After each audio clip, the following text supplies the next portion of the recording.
ఇప్పుడు సీఎం రమేష్ మళ్ళీ విశాఖపట్నం కావాలంటున్నాడు. జీవీఎల్ నరసింహారావు ఆల్రెడీ అక్కడ పనిచేసుకుంటున్నాడు.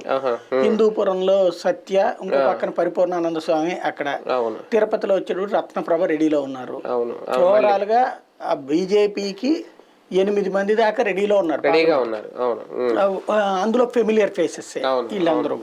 కాబట్టి ఇప్పుడు అన్ని పార్లమెంటు స్థానాలు ఎక్కువ అడిగి ఉంటారు అని నేను కూడా అనుకుంటున్నాను. ఎందుకంటే జాతీయ స్థాయిలో 400 సీట్లు సాధించాలనుకుంటోంది కాబట్టి బీజేపీ సొంతగానే, దక్షిణాది నుంచినే 50-60 స్థానాలు గెలుచుకోవాలనుకుంటోంది కాబట్టి అందుకోసం పొత్తు కొప్పుకోవాలి. ఒక 10 స్థానాల వరకు బీజేపీ జనసేనకి త్యాగం చేయడానికి, అంటే పార్లమెంట్ స్థానాలు త్యాగం చేయడానికి టీడీపీ రెడీ అవుతుందా? అవుతుంది అనిపిస్తుంది. ఎందుకంటే నిన్న రాత్రి చంద్రబాబు గారు మాట్లాడిన మాటల్ని చూస్తున్నప్పుడు ఇదే నిన్నటిదాకా చంద్రబాబు గారు మాట్లాడలేదు. నిన్న మొట్టమొదటిసారి టెలికాన్ఫరెన్స్ మాట్లాడింది, ఇది 10 రోజుల తర్వాత.